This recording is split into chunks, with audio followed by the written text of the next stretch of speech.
2023년 2월 14일 오늘의 말씀 시작하겠습니다. 오늘 나눌 말씀은 미가서 2장 12절에서 13절 말씀입니다. 야곱아, 내가 반드시 너희 무리를 다 모으며 내가 반드시 이스라엘의 남은 자를 모으고 그들을 한 처소에 두기를 보스라의 양떼같이 하며 초장의 양떼같이 하리니 사람들이 크게 떠들 것이며 길을 여는 자가 그들 앞에 올라가고 그들은 길을 열어 성물에 이르러서는 그리로 나갈 것이며 그들의 왕이 앞서가며 여호와께서는 선두로 가시리라. 아멘. 하나님은 거짓 예언을 하는 선지자들의 말을 좋아하며 그들의 말을 자신들이 행하는 일의 명분으로 삼는 자들을 향하여 그들은 반드시 멸망할 것이며 더 이상 하나님은 그들에게 쉴 수 있는 안식처가 되지 않으시겠다고 말씀하십니다. 그런데 문제는 가난한 자들을 적극적으로 착취하고 괴롭힌 자들만 하나님의 심판을 받는 것이 아니라는 겁니다. 그들 외에도 이스라엘 모든 백성들도 그 심판을 받게 됩니다. 그러면 그들은 억울하지 않겠느냐, 이런 질문이 생길 수 있겠습니다. 그러나 그들은 억울하다 할 수 없습니다. 권세자들만 적극적으로 가난하고 힘없는 자들을 착취하고 또 하나님과 우상을 겸하여 섬긴 것이 아니었으니까요. 대부분의 남유다 백성들이 우상을 섬겼으며 자신보다 힘없는 자들을 착취하고 괴롭혔습니다. 혹 적극적으로 괴롭히는 일이 없었다 하더라도 그들을 돕지 않고 방치함으로써 착취와 괴롭힘에 참여한 것이나 다를 바 없는 것입니다. 미가 선지자와 같은 시기에 활동했던 이사야 선지자의 선포를 보면 이런 말씀이 있습니다. 이사야 1장 11절에서 17절 말씀입니다. 여호와께서 말씀하시되 너희의 무수한 재물이 내게 무엇이 유익하뇨? 나는 순양의 번제와 살진 짐승의 기름에 배불렀고 나는 숫송아지나 어린 양이나 순념소의 피를 기뻐하지 아니하노라. 너희가 내 앞에 보이러 오니 이것을 누가 너희에게 요구하였느냐? 내 마당만 밟을 뿐이니라. 헛된 재물을 다시 가져오지 말라. 분향은 내가 가증히 여기는 바요. 월삭과 안식일과 대회로 모이는 것도 그러하니 성애와 아울러 악을 행하는 것을 내가 견디지 못하겠노라. 내 마음이 너희의 월삭과 정한 절기를 싫어하나니 그것이 내게 무거운 짐이라. 내가 지기에 곤비하였느니라. 너희가 손을 펼 때에 내가 내 눈을 너희에게서 가리고 너희가 많이 기도할지라도 내가 듣지 아니하리니 이는 너희의 손에 피가 가득함이라. 너희는 스스로 씻으며 스스로 깨끗하게 하여 내 목전에서 너희 악한 행실을 버리며 행악을 그치고 선행을 배우며 정의를 구하며 학대받는 자를 도와주며 고아를 위하여 신원하며 과부를 위하여 변호하라 하셨느니라. 하나님께서 이스라엘 백성들의 제사를 기뻐하지 않으신다는 겁니다. 그 이유가 무엇이라고 합니까?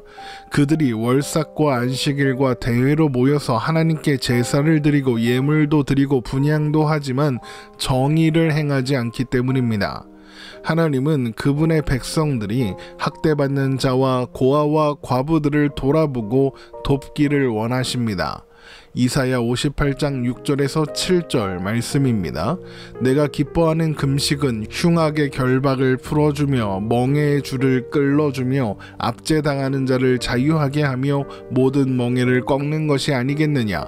또 줄인 자에게 내 양식을 나누어 주며 유리하는 빈민을 집에 들이며 헐벗은 자를 보면 입히며 또 내 골육을 피하여 스스로 숨지 아니하는 것이 아니겠느냐.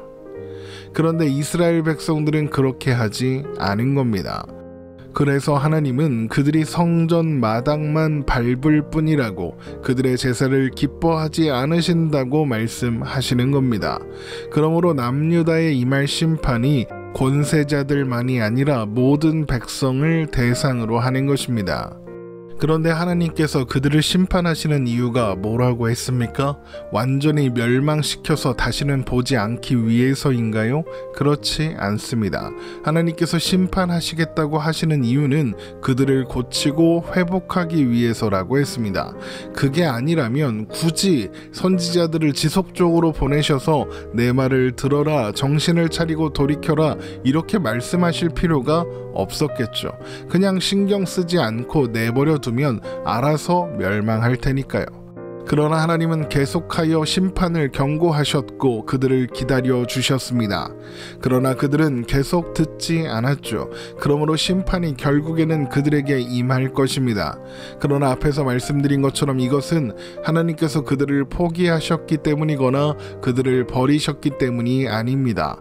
오히려 고치려 하고 회복하려고 하십니다. 그래서 엄중한 심판의 경고에 이어서 이런 말씀을 주시는 것입니다. 미가서 2장 12절입니다.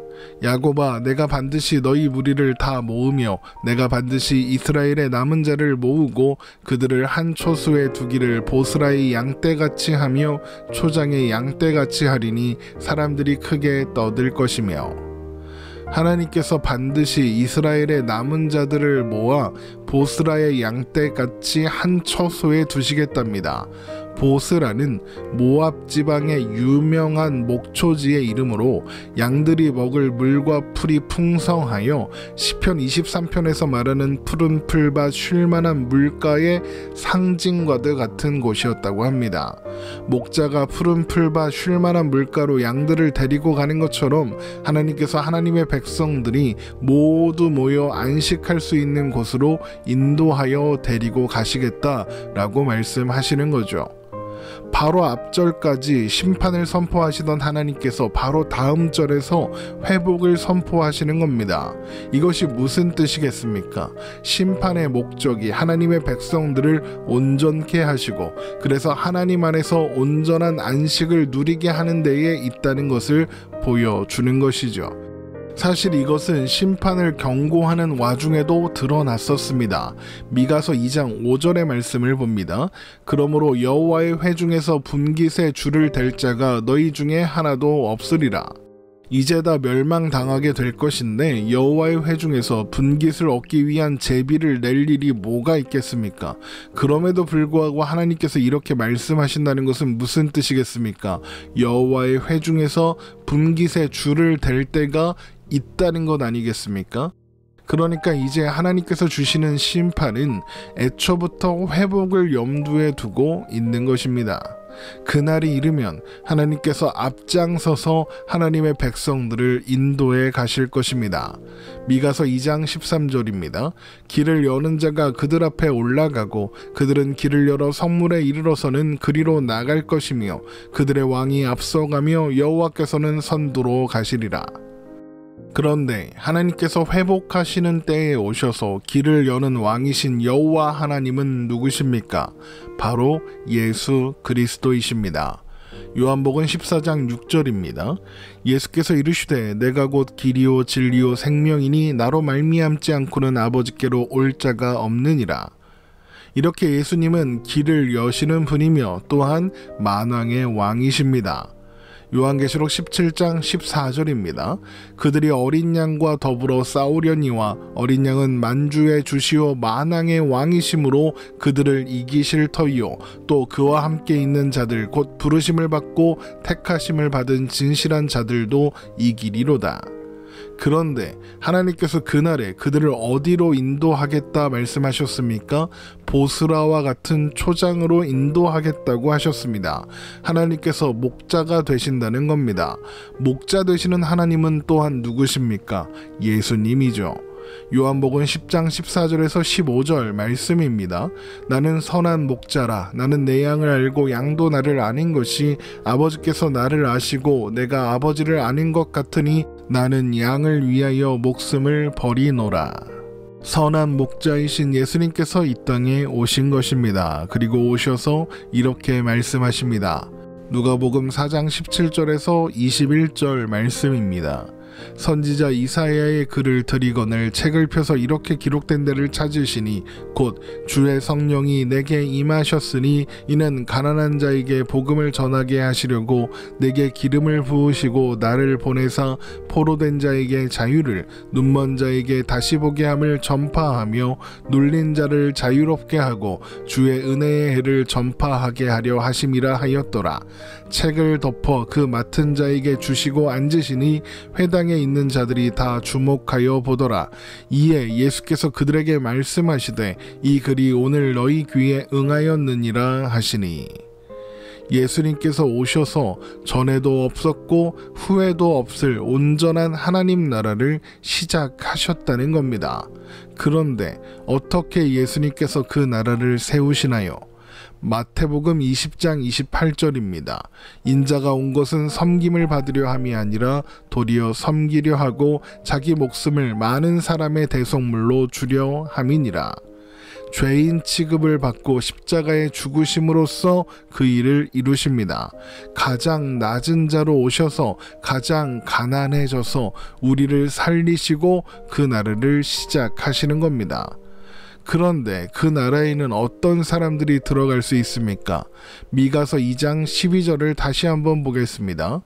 야곱아, 내가 반드시 너희 무리를 다 모으며 내가 반드시 이스라엘의 남은 자를 모으고 그들을 한 초소에 두기를 보스라의 양떼같이 하며 초장의 양떼같이 하리니 사람들이 크게 떠들 것이며, 하나님께서 이스라엘의 남은 자를 모으시겠다고 하십니다. 그러면 남은 자는 또 어떤 사람일까요? 미가서 7장 18절에서 19절 말씀입니다. 주와 같은 신이 어디에 있으리이까? 주께서는 죄악과 그 기업의 남은 자의 허물을 사유하시며 이내를 기뻐하심으로 진노를 오래 품지 아니하시나이다. 다시 우리를 불쌍히 여기셔서 우리의 죄악을 발로 밟으시고 우리의 모든 죄를 깊은 바다에 던지시리이다. 하나님께서 불쌍히 여기사 용서하신 사람들, 그래서 모든 죄는 깊은 바다에 던져지고 하나님의 은혜로 정결하게 된 사람들이 바로 남은 자들입니다. 그런데 그 일을 누가 이루셨습니까? 예수님께서 이루셨습니다. 그러면 하나님께 불쌍히 여김을 받은 사람들은 어떤 사람들일까요? 예수님께서 이사야 선지자의 글을 인용하시면서 자유롭게 하시겠다고 하신 대상들입니다. 포로된 자들, 눈먼 자들, 눌린 자들입니다.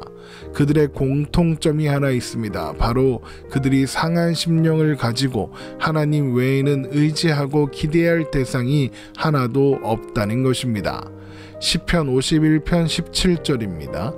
하나님께서 구하시는 제사는 상한 심령이라 하나님이여 상하고 통회하는 마음을 주께서 멸시하지 아니하시리이다. 그래서 마태복음 5장 3절에 주님께서 이렇게 말씀하시는 겁니다. 심령이 가난한 자는 복이 있나니 천국이 그들의 것이미요. 심판의 고난을 통과하는 가운데 하나님을 발견하는 사람들, 하나님 외에는 이 세상에 기댈 것이 아무것도 없다는 것을 알게 된 사람들이 상한 심령을 가진 심령이 가난한 사람들이며, 하나님은 그들을 푸른 풀밭 쉴만한 물가로 인도하사 영원한 안식을 누리게 하신다는 겁니다. 이것이 하나님께서 미가서를 통해 약속하시는 회복의 방식인 것이죠. 그리고 이제 우리는 바로 그 약속의 성취 안에 있습니다. 우리가 바로 예수 그리스도로 말미암아 죄사함을 받고 하나님 나라를 허락받은 참된 이스라엘의 남은 자들인 것이죠. 우리에게 허락된 은혜가 얼마나 크고 놀라운 것인지 오늘 말씀을 통하여 다시 한번 확인하시기 바랍니다. 또한 이 말씀을 기억하며 목자 되신 주님을 따라 우리에게 주어진 오늘을 살아가는 우리가 되어야 하겠습니다. 오늘 말씀 이렇게 마치겠습니다. 오늘도 복된 하루 되시기를 주님의 이름으로 축원합니다.